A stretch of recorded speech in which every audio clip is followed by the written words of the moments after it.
The worst thing my child has done is put butter all over the living room. The worst thing my son did, my older son decided to cook a thing of raviolis in the microwave and set my kitchen on fire. The worst thing my kids got together to do was fake a death on April Fool's. Oh my God. Oh my. You won. You won. But you gotta love our children. You really do. Yes. Oh, is that you got away?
Welcome to Harlots of Spook Talk. I am your host, LD Pteloma.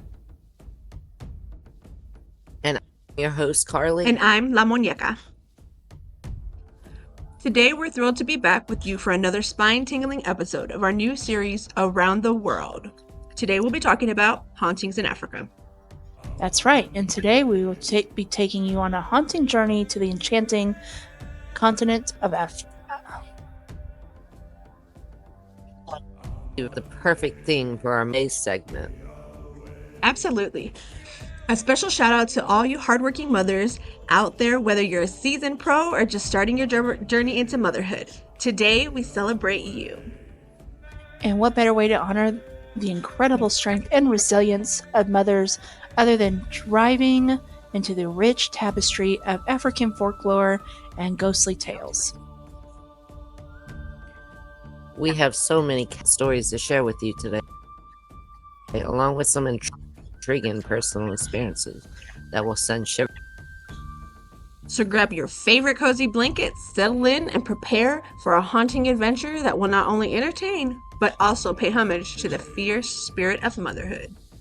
Welcome in, everyone, and happy Mother's Day!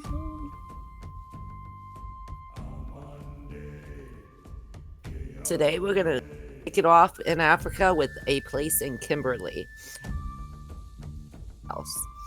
It is a very popular for its supernatural and just type of ghost kind of thing over there. There, one of the things is I can clearly standing in one of the rooms next to an old piano. One sun in there was a very drop in temperature. I can definitely say that is a bit cooler. In fact, it was very cooler. They're saying like the temperature dropped to the point of no explanation to the temperature. So, and then in another room, the house was built. Let's go back through the history. The house was built in 1880. It was known as a bungalow for very rich people and people that are coming over to holiday over there, vacations and stuff. Like getting into it, many doors that lead to nowhere. Getting lost is easier in this house.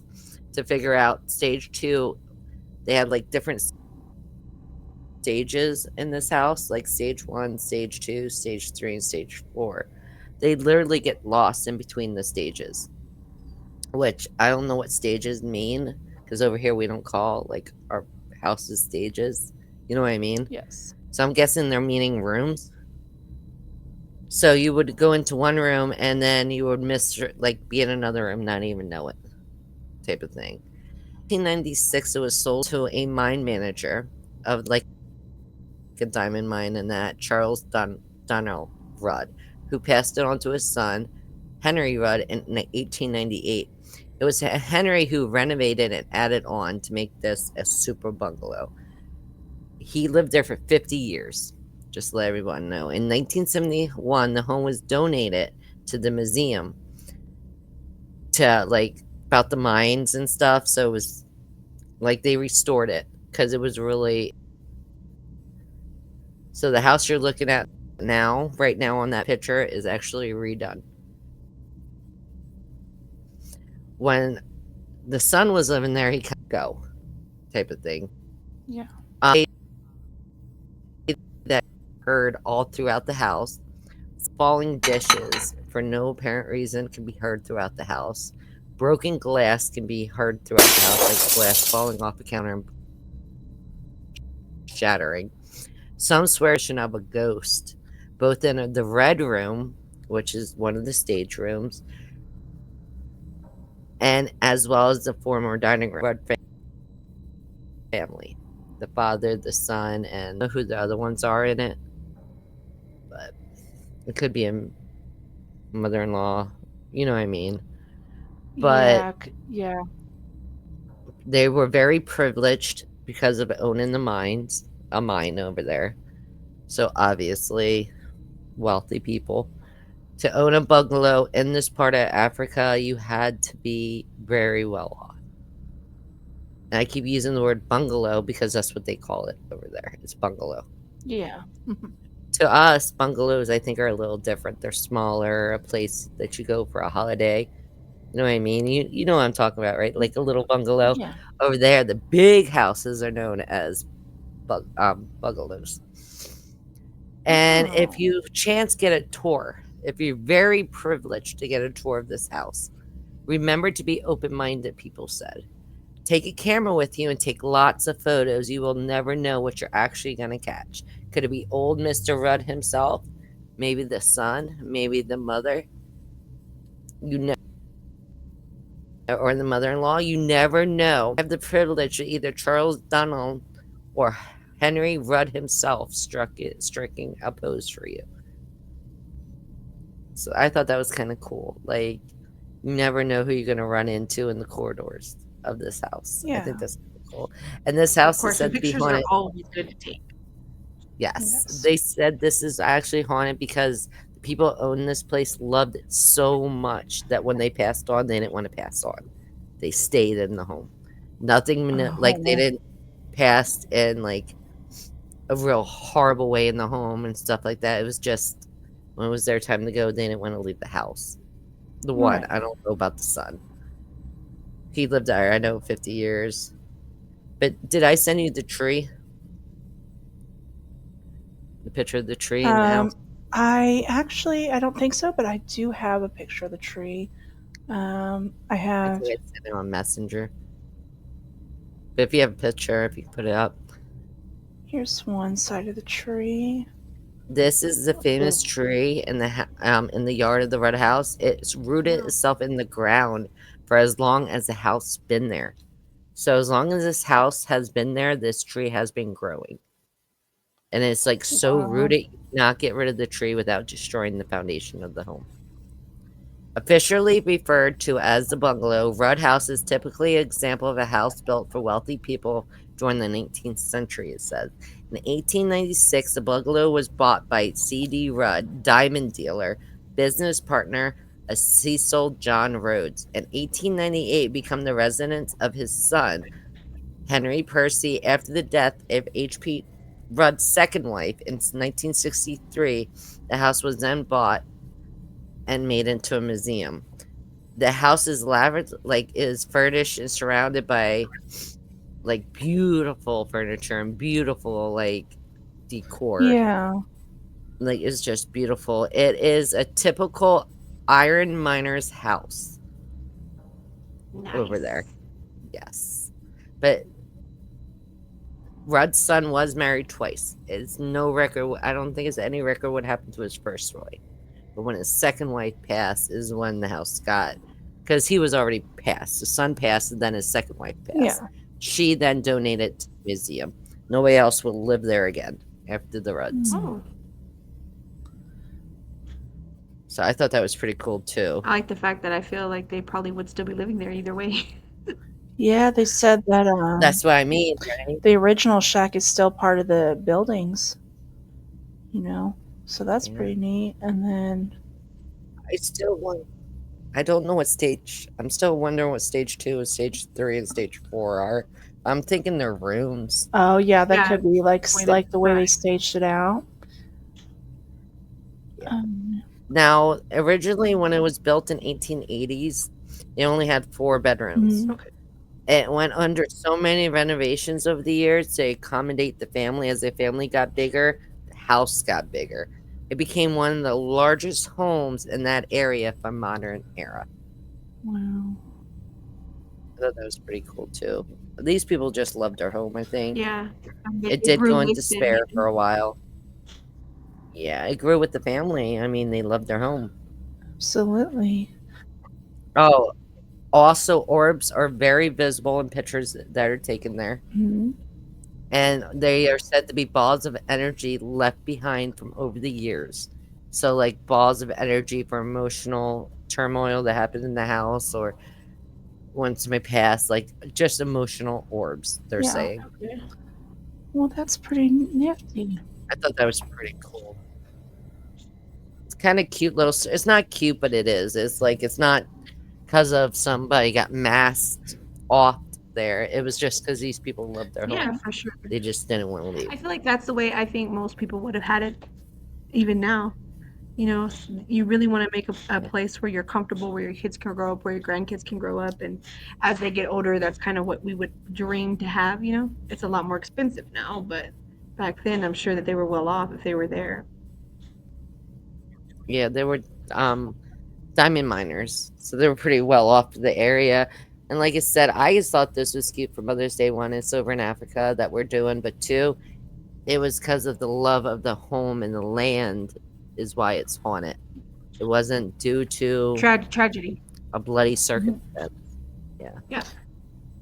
thought that was kind of cute. When she said about the Red House, I'm like, oh yeah, Oh like, yeah. I got the I Red. was like looking up I got the Red House. the top 3 most haunted, and Red House came number 3. So if you want, we can go backwards, or because Monica has the number That's 1. yeah. Let's go backwards. 3, 2, 1. Okay, so I didn't get nobody. Let everybody. I also have a story time as well, but we can get to that after Monica goes for funsies. Okay, so I have, what do I have? I have the Lord Milner Hotel. I don't know how to say the word, and I'm not going to butcher it. It's like, yeah, I'm not going to say it. It's a long word, and I'm not going to do it. I love you, Africa. Sorry. Um, okay, so mine is okay. Is reputed to be the most haunted town in South Africa. The history of its Karoo oasis includes fortification during the South African War, formerly known as the Anglo-Boer War, as headquarters of the Cape Command, refugees for Jameson raid reformers, and the venue of controversial war crimes hearings. Sorry, hopefully that came out right. So basically, war crimes going, yeah. And it does have a colorful history with many stories about like different ghost sightings, though they are after all just stories, supposedly. But like, are they? So there's no maleficent ghost here. The ghosts of, I cannot say these words. Mad Stein are said to be both playful and even mischievous, and they are totally unconcerned with the events going on around them. Now, there's 2 ghosts that I was going to touch on particularly today. We have the first one. You're going to meet Lucy, okay? They have 2 female ghosts that are live-in guests at the Lord Minor Hotel. Today, this isn't Lucy, by the way.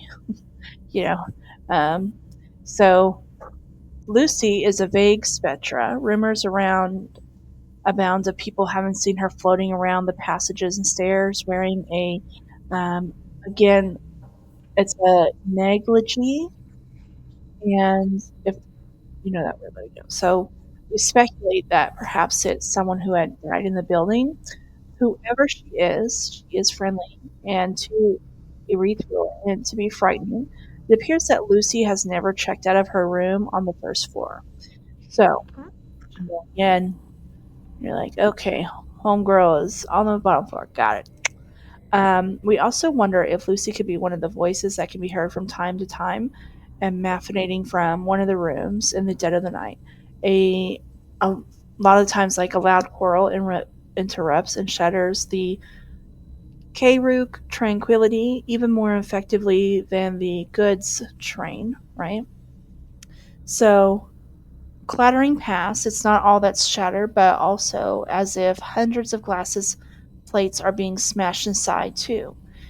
But anytime somebody goes to like look because they're like hearing this loud shattering, you're like, who broke it? I'm not paying for it. Like, did you do it? So you go in this room, but there's nothing that's been broken. Nothing's on the floor, nothing's shattered, nothing. It's just a sound.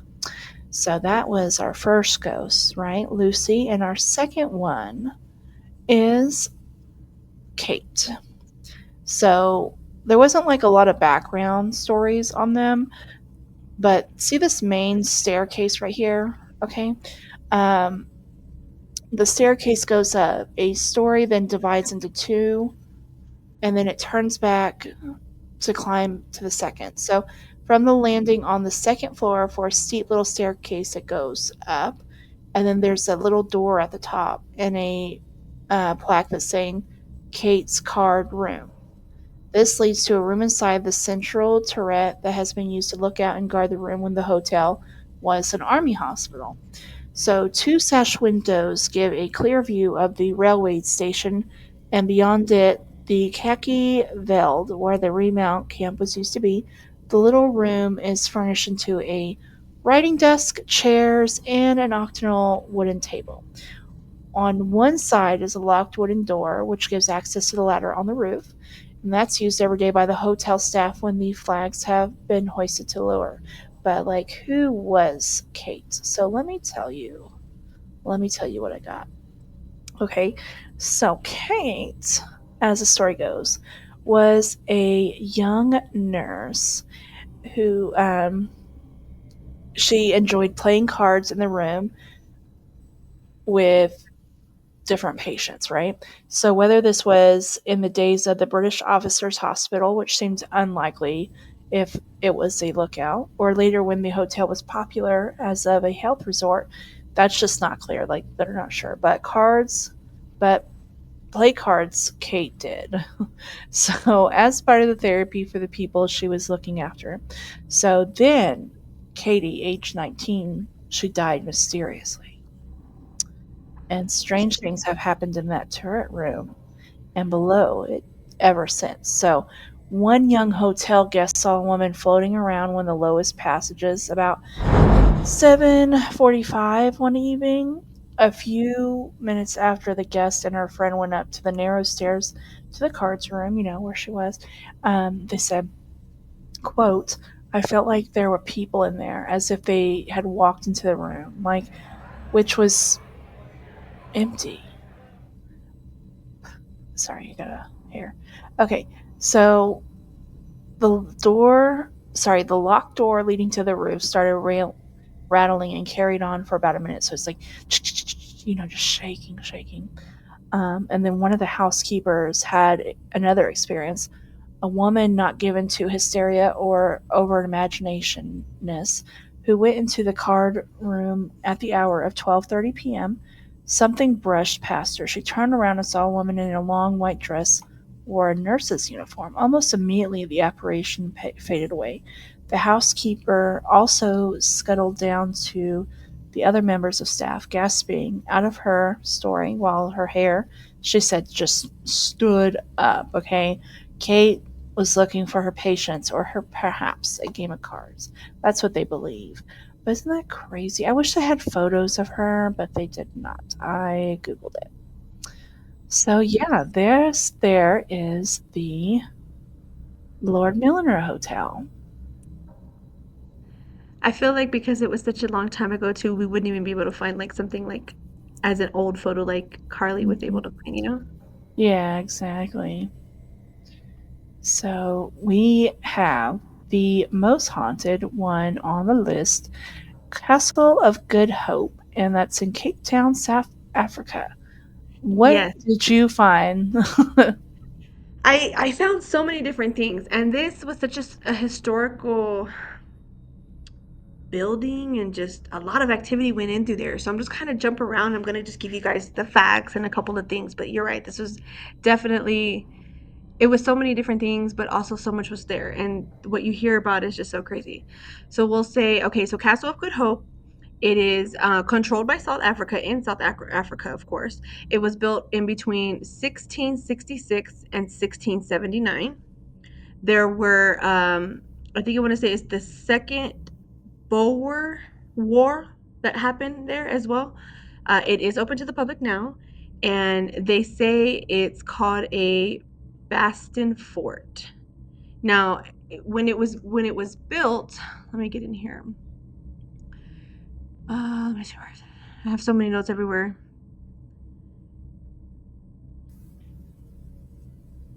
Okay, it's a 17th century bastion fort in Cape Town, originally located on the coastline of Table Bay. Following the land reclamation, the fort is now located in inland. Now, if you'll see the photo, like I couldn't believe that this the way the structure was built. Like I sent Mary the picture of the structure, and it had been. Let me see. It was locally it's known as the castle. Its Dutch name is Kasteel de Goede Hoop. And I'm assuming that's Castle of Good Hope. Now, the castle was originally located in the coastline. Let's see. The castle was declared a historical monument in 1936, following some restoration in the 1980s. It's considered to be the best preserved example of the 17th century architectural structure in the entire world. Now, when I saw that photo, I was like, what were they doing back then? And then when Mhm. you go into the photos, it's just so, I don't know, geometrically designed. You know what I mean? It says during Yeah, that's pretty cool. 1652, the Dutch of East India Company settled for the shores Table Bay to establish refreshment base for ships from the route from Europe to East Asia, and it was supposed to be like it was supposed to maintain its monopoly over the spice trade. Now, around it was okay, so around let me see, during 1664, um, between Britain and the Netherlands, there was a rumor of a war. That same year, Commander Zacharias Wagner, the successor to John von Ribbeck, was instructed by Commissioner Isbrand Gosik to build a pentagonal fortress out of stone. So I think that's where it came into where the shape came from. And it was supposed to be a fortress.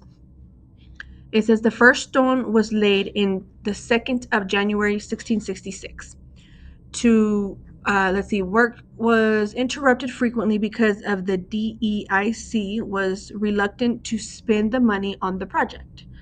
On the April 26, 1679, the five bastions were named after the main titles of William III. It says of Orange Nassau. I hate these things. I don't want to butcher them. Leerdam to the west, and Bruin. Oh my god, this is gonna be so bad for this one. Katzenelebogen Nassau, That's why I was and like, I'm not even going to say it. orange clockwise from it. So these are just what the areas that they were called. But Yeah. originally, like we said, it was built for a fortress, and then the way they wanted it to be geometrically designed was supposed to be in a specific shape that they asked the builders to build it. Now it says in 1682 the gate entry was replaced. Hold on. In 1682, the gated entry replaced the old entrance. So in 1662, they changed the entrance of it, which faced the sea. A bell tower was situated over the main entrance. Built in 1684, the original bell was put there. The oldest in South Africa. Um, let's see. Oh my God, that bell was really heavy. It says it was 300 kilograms. In other words, 660 pounds is That's how big. big that bell was. It was used to announce the time as well as warning citizens in case of danger, since it could be heard 10 kilometers away. It was also rung to summon residents and soldiers when important announcements needed to be made. So, I mean, this was definitely, we have during the Second War of Boer of 1899 through 1902, the part of the castle was also used as a prison for the former cells still remain till this day. So during that war that was going on, the Second Boer War or Boer War, a part of that building was used to hold prisoners, and those areas that were used to hold the prisoners are still considered to be there today. Like those were never changed. Those rooms, those prison areas were never changed. The castle acted as a local headquarters for South Africa Army in Western Cape, and today today houses the Castle Military Museum and ceremonial facilities for traditional Cape regiments. The castle is also home to the Cape Town Highlanders, and let's see, it has so many different things that it does today, like that they use it for still today. Now, if you just look at the photos, like things have changed over the years. There was a war, there was many different things that happened. But one thing that I did see, let me get into the note where I have it. It says the Castle of Good Hope is one of the country's oldest buildings. It's notorious for being haunted. Workers and visitors reported hearing voices, footsteps, and in the windowless dungeon and in the buildings that are narrow corridors, the bell and the bell tower sometimes ring on its own accord. Remember, this is a 660-pound bell, you know, and um, it rings on its own sometimes.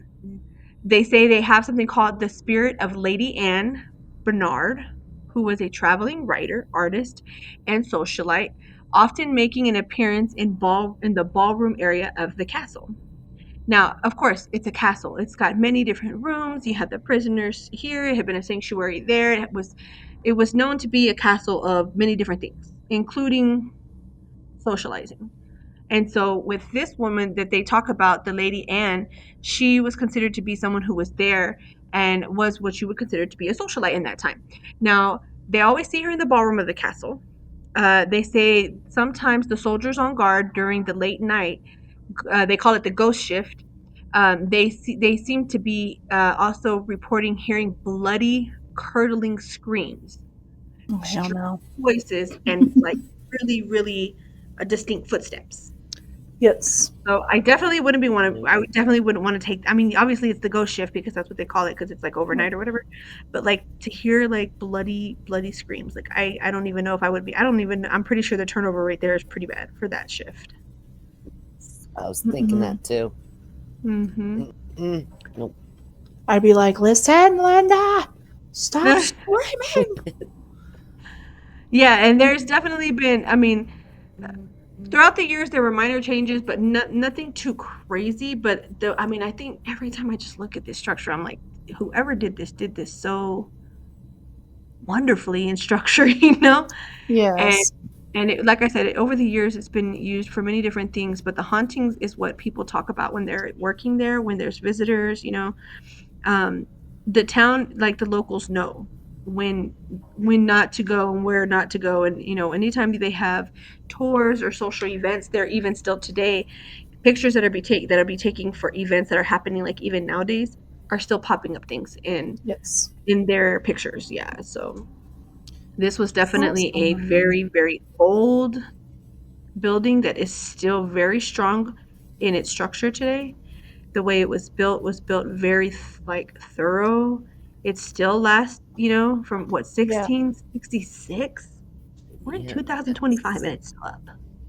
That's some good Well, structure right there. Yeah. also, it was a fort.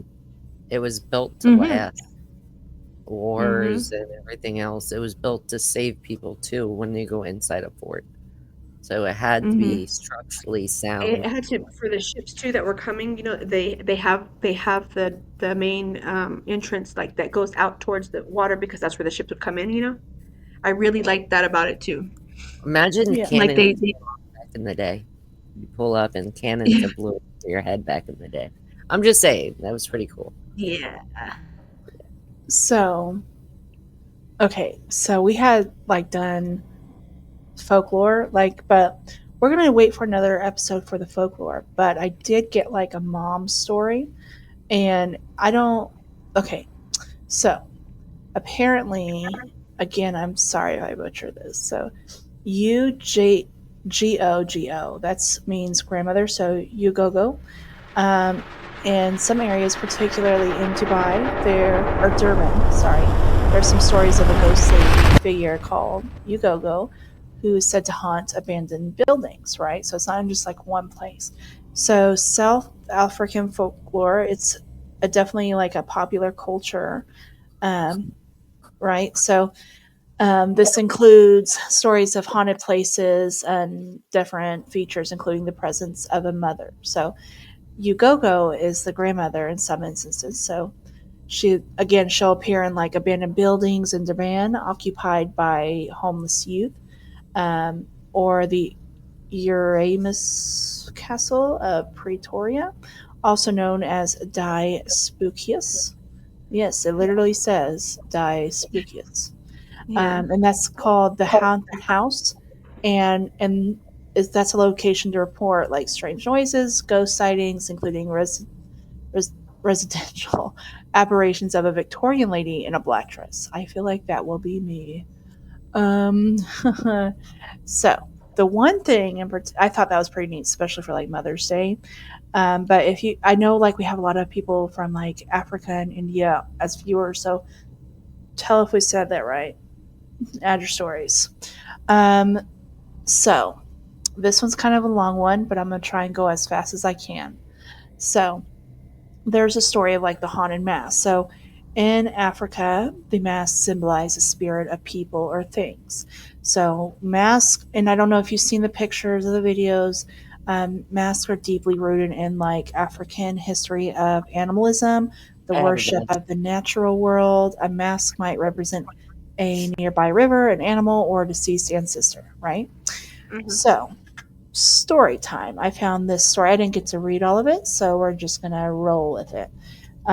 So someone wrote, okay, so Meadow Mitch 56 on Reddit wrote that I had also had an experience with a cursed mask because apparently they can be cursed. By the way, so she said, or he or she said, I was browsing this sub today and I saw a post about a cursed mask someone bought in Africa. This made me want to share my experience with the cursed mask because I had it a few years ago. So before I explain what happened to me, I want to say that I understand if no one believes me, since this story is very unusual and seems highly unlikely to be true. However, I want to stay ahead of my time that this happened to a group of people, not just me, all of which agreed to the accuracy of this experience. I am practicing Christian, and I know some of you might read that and dismiss this as a religious nonsense, but I hope you can keep an open mind. So, a few years ago, in the summer after I graduated high school, I went on a mission trip in Guatemala. We were going there to build houses for local tribes, people who literally lived in mud shacks. way off in the jungle. We were only there for 1 week, and so on the second to last of the trip, we went to a local marketplace to buy some authentic souvenirs. I bought a cool looking machete, and a couple of other small things. Well, a friend of mine on the trip bought this wooden mask, and he thought this looked cool.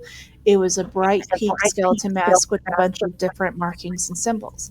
Although the color was pretty, it was also kind of a creepy look about it since the teeth were made to be sharp and it had an angry face.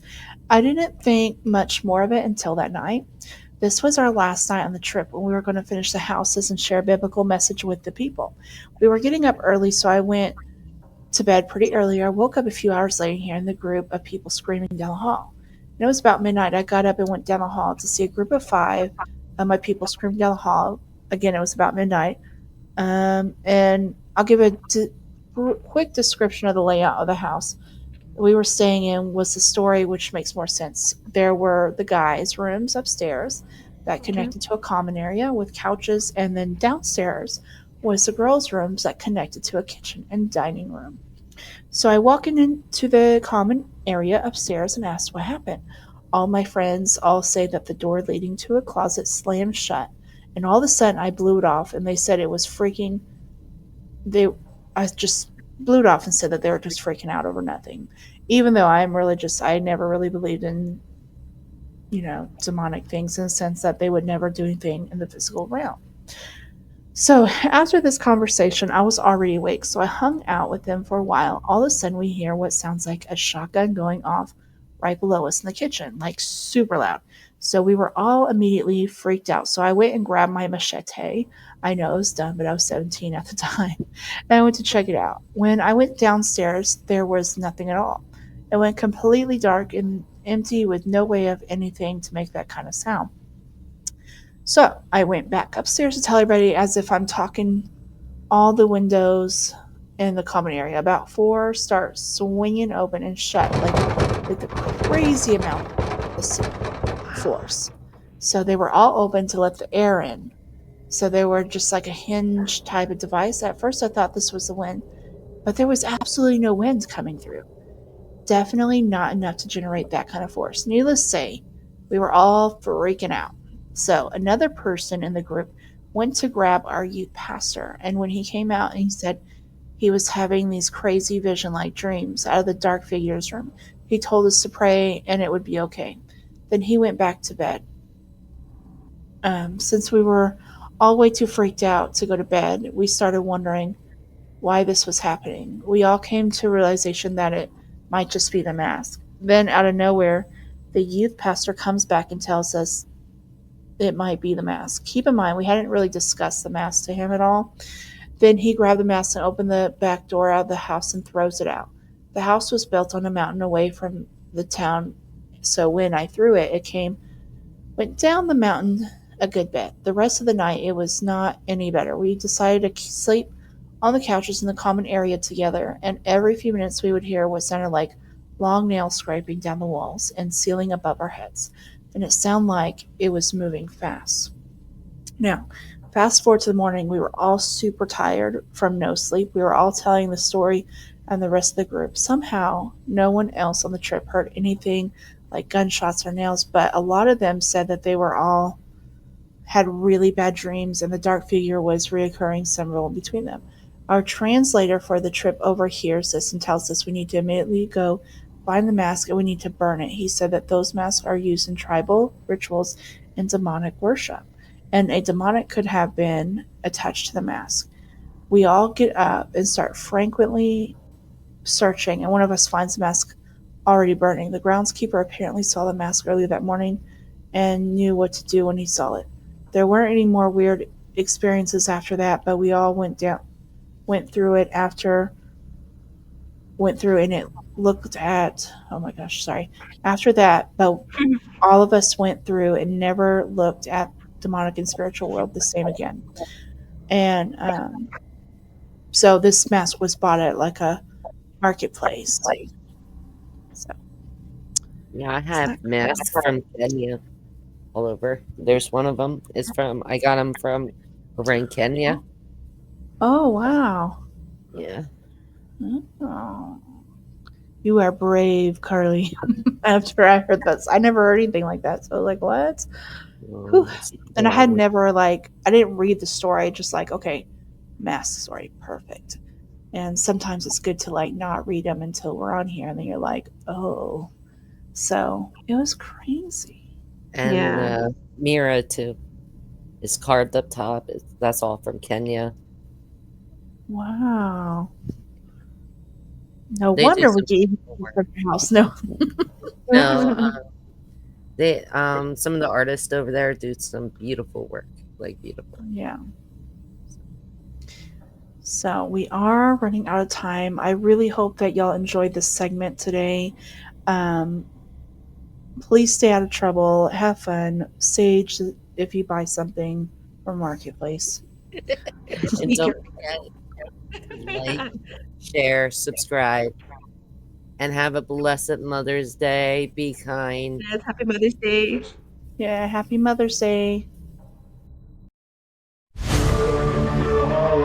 We rise not by blood alone, but by the trials we've endured. The code we live by is carved in the scars of battle, etched deep in the digital storm. Through the gates of endless flame, where the trolls all seek to maim. Standing tall we bear our shields, cause in Valhalla we never yield. Their arrows fall like endless rain. We walk through the storm of pain. For juggalos we never bend. The fight for truth will never end. Warriors online, we ride hand in hand, side by side. No algorithm can define the spirit of those who won't divide. Valhalla's code in every blow. Through the screens the truth will show. We fight, we rise, our battle cry. In Valhalla's halls we'll never die.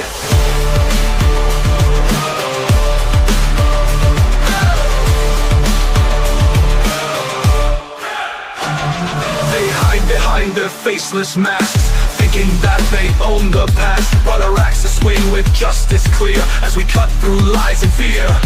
No throne awaits the coward's reign. No victory for those with shame. For those who stand in Valhalla's grace are those who fought to claim their place. Blood runs through the wires like rivers to the sea. Their lies, their hate can't drown what's free. The code is not in numbers, but in the hearts we hold. This jug of Viking bond stronger than gold. Valhalla's code, our guide, our light. Through endless darkness we still fight. No cowards throne, no trolls crowned. In the halls we hold. This jug of Viking bond stronger than gold. Valhalla's code, our guide, our light. Through endless darkness we still fight.